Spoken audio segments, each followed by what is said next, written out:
Hello everyone, আজকে সারাদিন আমি বাসায় কি করলাম, কি খাইলাম, সেটা নিয়ে থাকছে আজকের ভিডিও। বরাবরই আমার নিজের কাজ নিজে করতে অনেক বেশি ভাল লাগে, সেটা যেটাই হবে হোক। নিজের ঘর, নিজের রান্নাবান্না, নিজের বেড গোছানো, নিজেরটা নিজে করতে ভাল লাগে। আমার জায়গায় যদি আমার কাজগুলো অন্য কেউ করে সেটা আমার পছন্দ হয় না, যেহেতু আমি নিজেই খুব সুন্দর করে গুছিয়ে করতে পারি, সেহেতু আমার অন্য একজনের কাজগুলো তেমন একটা ভাল লাগে না। তো আজকে আমি সকালবেলা উঠেই নিজের ডেইলি ব্লগটা স্টার্ট করছি। আসলে ব্লগ ভিডিও দেখতে অনেক বেশি ভাল লাগে, বা করতেও অনেক বেশি ভাল লাগে, কিন্তু আমার ডেইলি করা হয় না, আমি অনেক ব্যস্ত থাকার কারণে। যারা আমার আগের ভিডিও আপনারা কম বেশি যারা দেখছেন তারা সবাই জানেন আমাদের বাসায় ছোট্ট একটা বাবু আছে, যার কারণে আমার সবসময় ডেইলি ব্লগ করা হয় না। আমি অনেক ব্যস্ত থাকি, কারণ ওকে খাওয়ানো, স্নান করানো, সব কাজ করা আমার পক্ষে অনেক বেশি ঝামেলা মনে হয়। এরপর আমি ঘুম থেকে উঠে একটু বারান্দায় গেলাম। আজকে দেখলাম বৃষ্টি হচ্ছে, আর বৃষ্টি হওয়ার পরও দেখলাম রোদ উঠছে। এইটা কিন্তু অনেক বেশি গরম পড়ে বৃষ্টি হওয়ার পর, সাথে সাথে রোদ উঠলে তাহলে মনেই হয় না যে বৃষ্টি হয়েছে, সেদিন অনেক বেশি গরম পড়ে। তো এখানেও ওরকম হয়েছে, পথঘাট রাস্তাঘাট সব ভিজা ভেজা হয়ে আছে। এটা ঘুম থেকে ওঠার পরে খেয়াল করছি।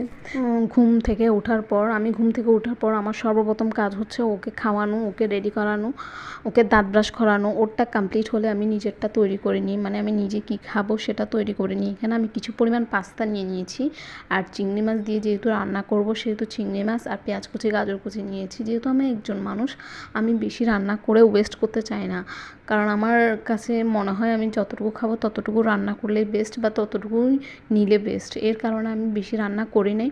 আর এখানে আমি চা খাচ্ছিলাম। আমার কেন জানি চা ছাড়া চলেই না, আমার দিনটা শুরু হয় চা দিয়ে।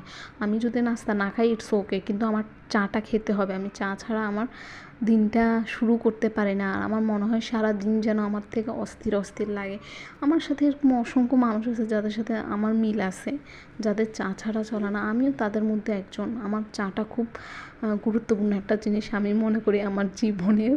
তো এখানে চাটা খাচ্ছিলাম, আর ব্যালকনিতে গিয়ে তোমাদের সাথে শেয়ার করছিলাম যে অনেক বেশি বৃষ্টি হওয়ার কারণে এখানে সব কিছু ভেজা ভেজা হয়ে আছে, কিন্তু ওয়েদারটা দেখতে খুব ভালো লাগতেছে।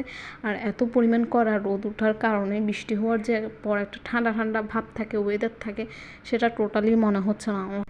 আমার এই কথাটার সাথে অনেকের হয়তো মিল আছে, আবার অনেকের নাই, তারা অন্যভাবে দেখবে, অন্যভাবে দেখার দরকার নেই, মিল অমিল থাকতেই পারে। এখানে আমি ওর জন্য কিছু পরিমাণ মাংস রান্না করেছি, যেটার মধ্যে আমি অনেক বেশি ঝোল দিয়েছি, কারণ ওর ঝোল ছাড়া খেতে পারে না। তো এখানে ওকে খাওয়ানোর পরে আমি দুপুরে খাবারটা খেতে আসলাম। আজকে দুপুরে